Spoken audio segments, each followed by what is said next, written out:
What can I begin with? Been a long day of channeling. I think I've talked to like 7 people today. And then I did another little YouTube to answer some of your questions. Elements are what created you. It's impossible to be initiated into yourself without the help of a dragon because you are from them. Dragons created elements, elements created you. And somewhere along the line, when you're having that really deep call to something outside of Earth and outside of just being human, you start to realize what dragons are, that they are prime in nature, that they are primordial to your essence.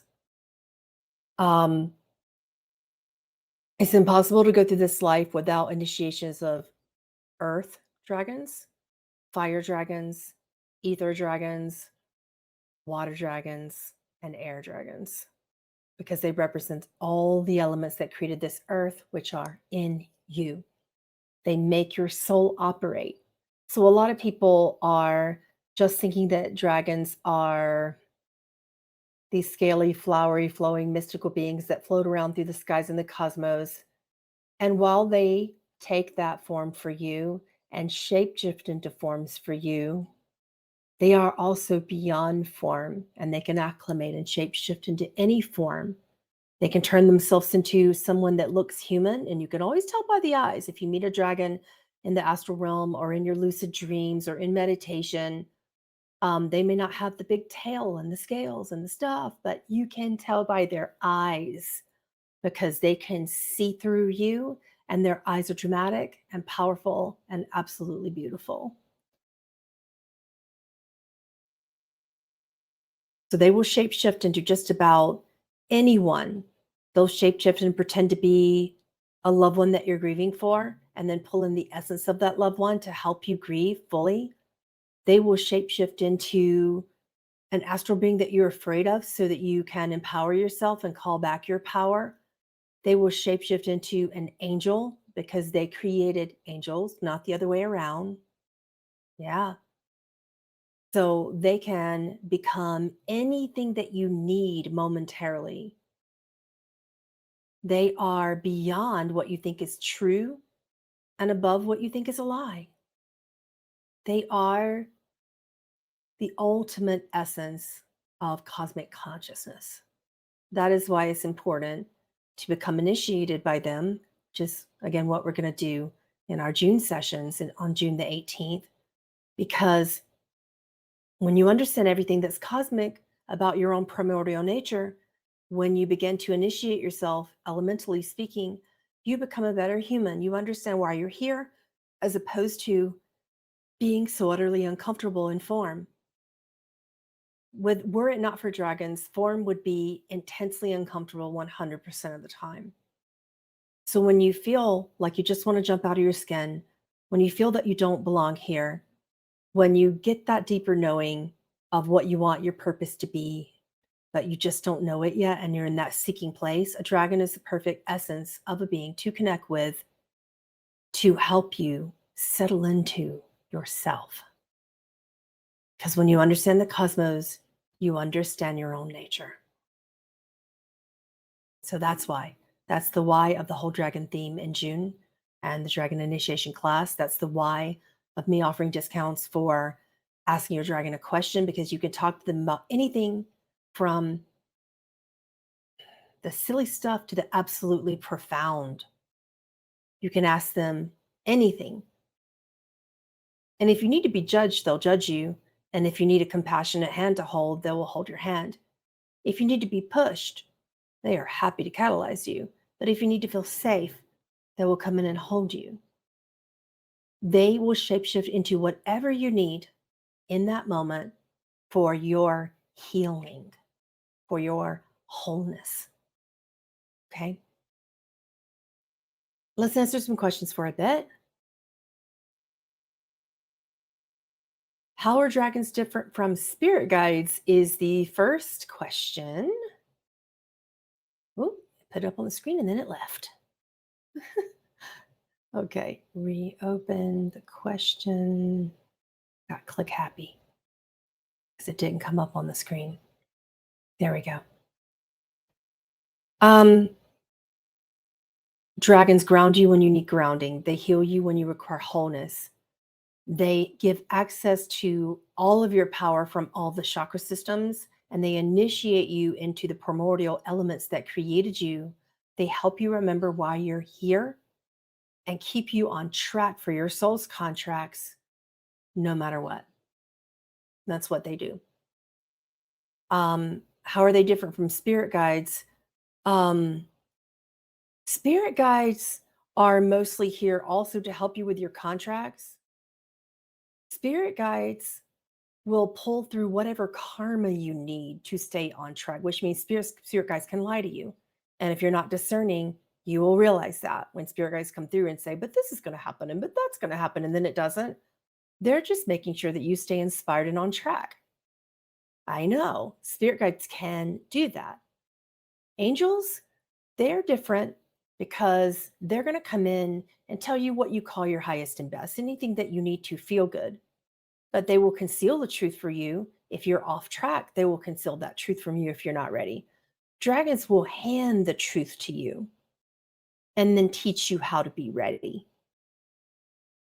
This is why I love working with dragons and galactic beings, because I notice that distinct difference. Angels make you feel good. Spirit guides will tell you whatever they need to tell you for you to step into the karmic effect that you are required in order to master your contract. That dragons just want you to be yourself at all cost, and they will transform into whatever you need to help you be yourself and to help you feel safe about that as well. Hopefully that answers the question and the differences in working with the various entities. How do I know whether it is, I met my dragon, how do I know whether it is earth, air, water, fire, or spirit? Um, they can be all of it. And when it's all of it, we call that an etheric dragon. Some people call that spirit, right? So etheric dragons are made up of everything. You can feel the differences if you understand your element and why it is your element. So are you drawn more to earth and earthly spiritual teachings? Were you a druid in another lifetime? Are you an earth advocate and activist? Are you drawn towards feeling grounded, feeling safe, and helping other people with certain graces such as peace, discernment, wisdom, knowledge, understanding? That's all earth. When it comes to air, air is about your throat chakra and about your expression of truth. You will be a truth seeker if you have an air dragon, and they will always help you find that truth and find your power. It's about empowerment of your truth.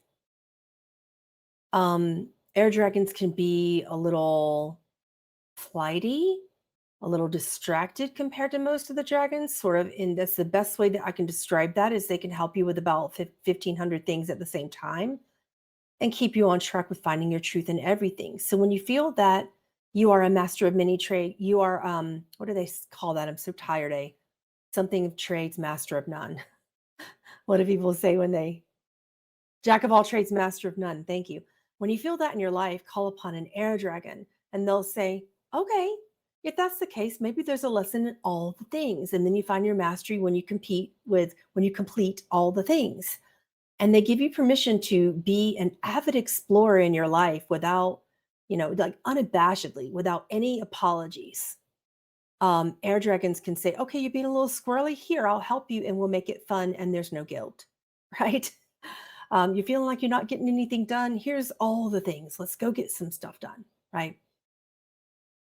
So that's just the essence of the air dragon, is energy and flight and power and truth, and just the air dragon's like just the feeling of being on the back of a dragon and seeing the bird's eye view of everything and going, oh my goodness, I see pain here, I see love here, and now I'll put it all together and see the concept of the one in the all. They help you with that. Um, Hermes Trismegistus had the essence in his soul of an air dragon. That's how powerful the air dragon can be. Earth dragons help you connect and protect the land. You activists and gritters of the land. I forgot about that. People who are connected to the Fae Kingdom and the sprites, the nymphs, the elven beings, those type of beings. Um, Earth dragons will help you connect to all that part of yourself. Um, Water dragons are all about communication, purification, cleansing, keeping things graceful, acceptable, and peaceful for everyone.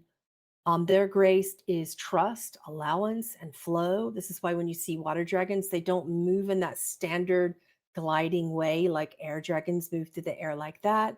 Earth dragons typically glide over the earth or walk on all fours. Um, Water dragons slither like this sideways, you know. So that's something they slither sideways when you see them. There's that sideways movement like a snake. And they're all about everyone working together, about teamwork, mediation, that sort of stuff. Fire dragons are all about everyone really seeing their power simultaneously. So it's about collective karma and people staying on the collective track of healing for everyone, about meeting your family. They're familial in nature, and their graces are fortitude, um, and courage. Was trying to think of other things, but when I think of my fairy dragon, Tiamat, she's not very tolerant. She's not patient. She's not kind. She is not egoic, but she does tell me the truth. She is a catalyst. She's here to make sure I don't get lazy or don't get deeply discouraged either or uninspired. She's there for inspiration, motivation, and a good old butt kicking when you need it. Spirit dragons or etheric dragons are there to help you lift. You know how earth dragons for grounding and safety? Ether dragons are there to help you lift into your true higher consciousness of your soul and to help you really see beyond the veil. So they're there for the mystics on earth. You have an ether dragon. Yeah. One of my ether dragons is, I'd say her grace would be flower. Just ask her. Never thought of it before because she's new to me, this ether dragon, and I'm just learning her. And her grace is to find goodness in all things and also to purify things. But primarily, she's there for activation, mediation, and for finding the middle way consciousness. So, cosmic ether dragons are there to help everyone find their common ground, no matter what. She's not incredibly fiery, but she's not one that you want to meet when she's in a bad mood. Let's say that. Yeah. My son says hi. Oh, hi. Does he have his fire truck?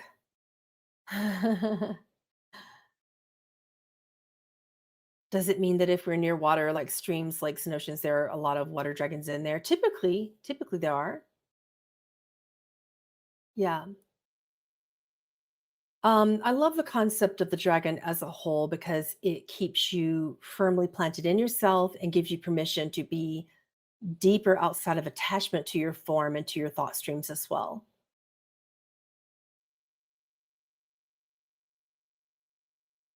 Why do dragons choose to surround and connect with a person? Because they are you. Remember, you come from it, and it is a part of your creative essence. And in order to be in an earth environment, in order to be in duality, one must express their true creative essence. So dragons are there to help you find that. It's impossible to be on this planet without finding your creative essence. That's the whole reason why you're here, is to create it up and to learn your creative purpose for being here. So when you're in that stage of really trying to acclimate your purpose into this world and infuse this world with light and also honoring your own darkness, then you will begin to meet and be initiated by dragons, your dragons. Cannot be afraid in order to work with dragons. Fear doesn't work very well when honoring your dragons.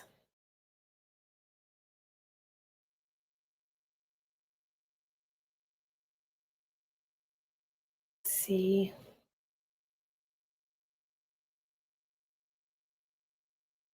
My internet is just slightly behind me.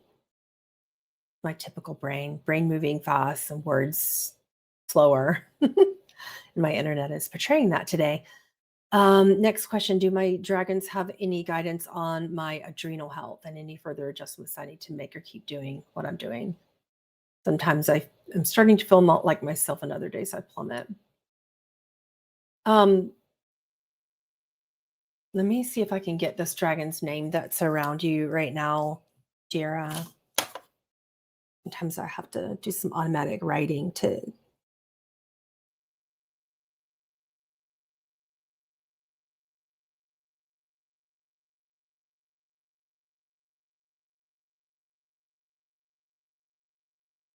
Okay.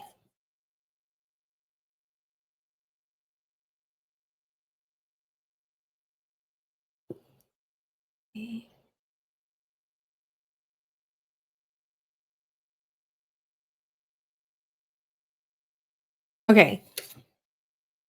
So we have Tiestra or Tiastra. She's a fire dragon. She's been in your human incarnations for 5,000 years.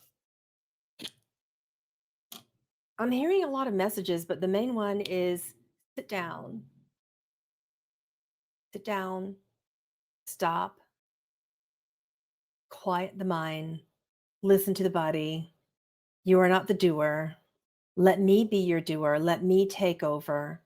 Let me be the energy. Let me be the fire in your belly. Let me be the creative drive. Don't expect your body to be there before I am. And I will do this for you.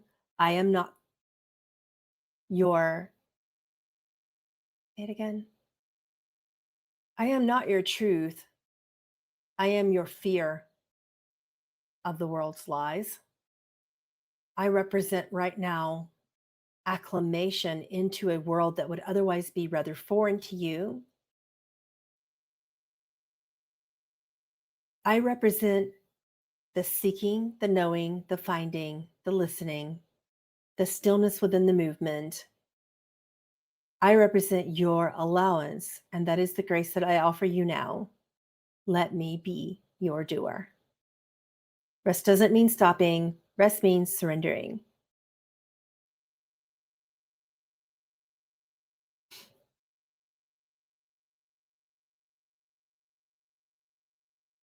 If you guys don't mind, it's super hard for me to keep up if you are putting the questions in things. You're seeing 555? Well, that's interesting because Gracie, my dragoness cat, told me that there were going to be 555 dragons here today. Then I looked around and suddenly she started welcoming them in, and she didn't know all of their names. So she was going dragon, dragon, dragon, dragon, dragon, dragon, dragon, dragon for the past 30 minutes. And you can imagine your cat doing that 555 times. It was fairly endless. And she was looking up and she was doing it. Dragon, dragon, dragon, dragon, dragon. Okay, so 555 dragons.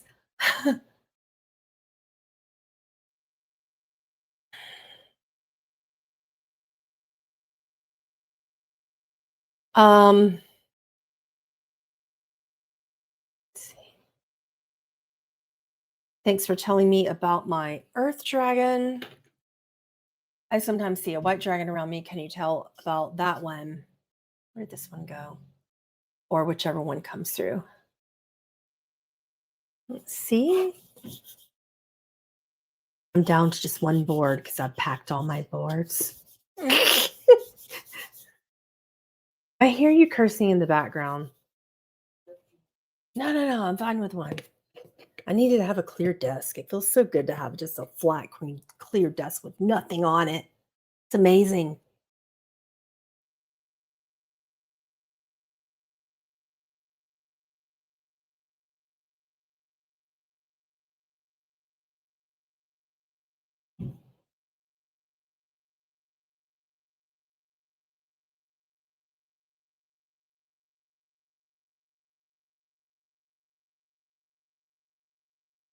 Okay.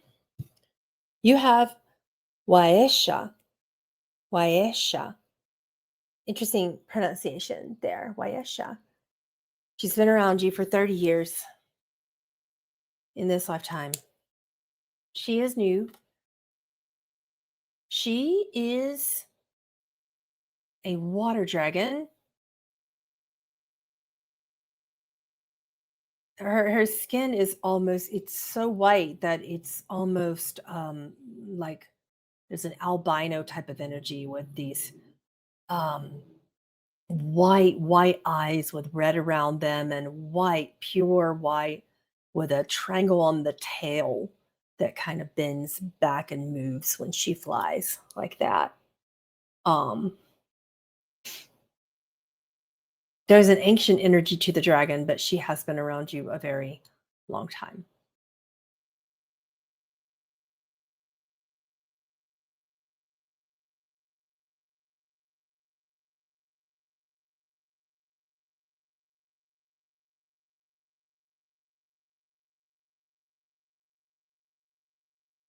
Do the colors of the dragons have any significance to the dragon and with the people?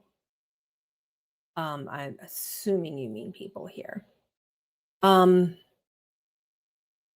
the colors have more significance to you, and sometimes you can tell which elemental dragon it is based upon the colors as well.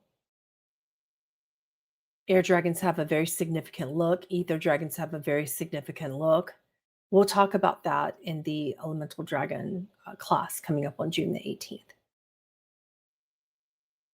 But mostly, the significance is to what grace they offer you and to what you're working on, what you are currently mastering.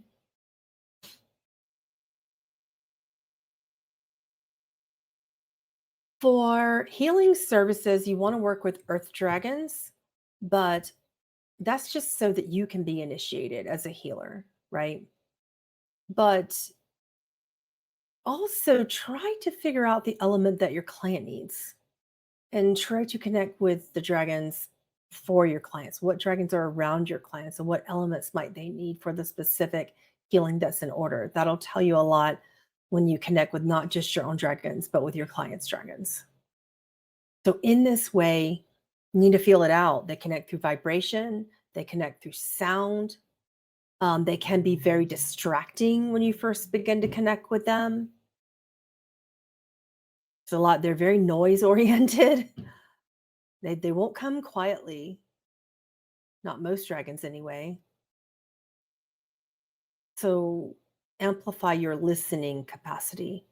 Get very, very quiet in the mind to connect with the dragon.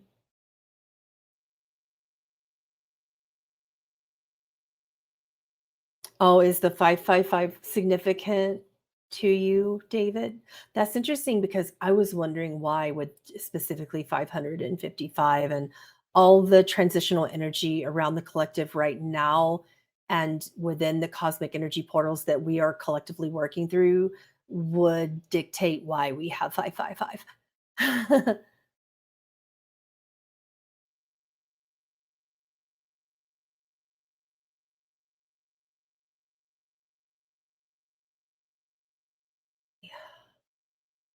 Are dragons able to protect us from potential danger? Is the next one. Yes and no. Dragons are a little bit more protective in that way. Like if you have spirit guides, they'll be like, that's your karma. Angels, it's your karma, but they'll make sure it doesn't hurt. Dragons are the most protective of all the guides that we're here to connect to. So I'd say in that way they do, but they cannot prevent something that is destined, like completely fated to happen, if you will. They can't prevent it, but they can attempt to help you understand your free will in the situation. They can help you with deeper wisdom about the whys, and they can protect you from things that veer you off of your course. I went to go get one of my kids. This is my most recent protective experience with a dragon. And it was really strong wind, and we had wind advisories, and it was a really bad storm.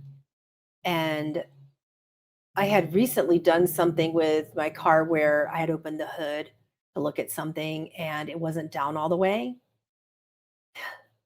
Real typical stuff for me, guys. Real typical. I can be brilliant in some ways, but logical stuff is not my forte. So, as the hood was attempting to fly back, I noticed that one of my dragons was sitting on the hood, full body, dragon belly, wrapped around my car, and I couldn't see. And I was like, thunder damn it, why? Do you think I can see through mud? And then he made himself translucent so I could see through him. But he was still sitting there, and you could see his little edges sitting there holding down the hood like this. That thing would have flown back in my face. It would have been a tragic disaster. But I didn't know. So I was kind of like cursing him, like, Thunder, get off the hood. And he's like, not. I said, well, at least make yourself invisible if you want to go for a ride. So those are practical ways because that really wasn't in my alignment. So it was trying to prevent me from getting off track. I've heard dragons scream at me, and some people think that that's angels when they are driving and something in your ear feels like something scream at you where you just hear stop, or when you hear no, no, no, no, don't go there, go here. Have you ever felt that? Typically, that would be a dragon thing to say, yeah, yeah, you're not going to that event, you're staying home. And you literally try to get up and get dressed, and something happens, slip on the floor, whatever it is. Dragon stuff. They're not gonna let anything happen to you that's actually outside of your alignment and gonna cause deep pain and harm. They are very protective. Yeah.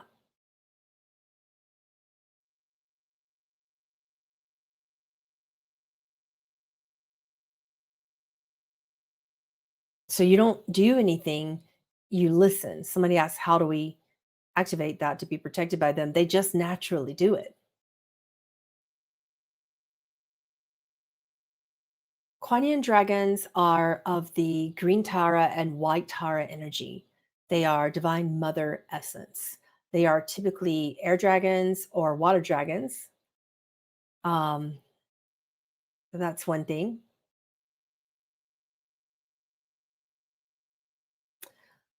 What message would benefit me at the moment to tap into the frequency of the dragons?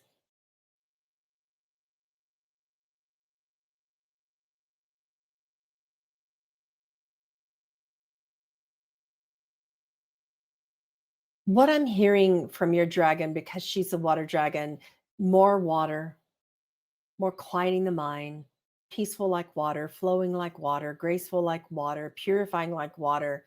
Drink more water, float as if you're in water through life, and you cannot block a rushing river right now. There's a lot going on in your life, she says, that it's just rushing you on through, and the only thing you can do is float and mind the rocks, right? Mind the traps that are there to try to stop and block the flow. But the river is just stormy and moving fast. So you have to float and you have to trust. You can't always make things make sense right now, is what she's saying. So float. Let the flow of the water take you, that grace of flow.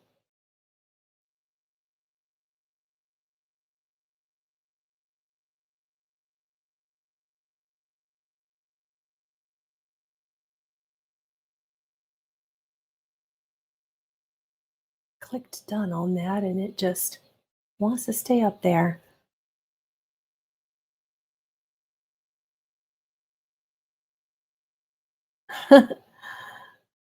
Yeah, it really helps me when you can come on screen is the thing. Someone saying, I want to know this, but I don't want to come on screen. Yeah. In order to understand Halal, if that is your dominant prime dragon energy, you need to understand the ether, the nature of the cosmos. Look outside of practicality and into the deeper mysteries of the cosmos. That's what you would need to know, he says.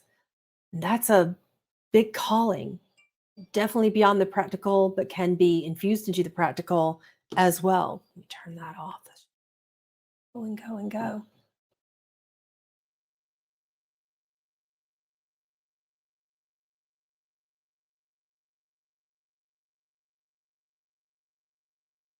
Because right now, seeing the unseen feels impractical to you, is what he says. And that's okay. Let it feel impractical. Let yourself swim in the waters and know that in order to swim in the waters, you have to get wet.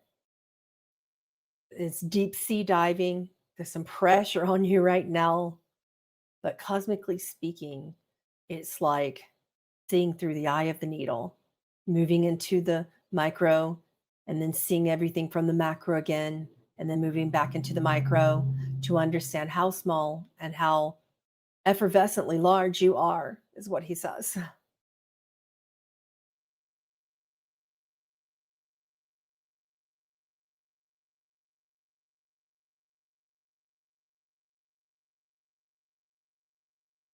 What role do dragons play in helping us manipulate time? I'm going to save that for the class because that could take me 30 minutes to answer. So I'll see you on June 18th for that one. Yeah. See. What I would like to do now, I think we've answered enough questions and there's still like 42 questions unanswered. And if we go into that, I won't be able to give you enough time with examples of what the ask a question really looks like. So I would like for someone to come on screen.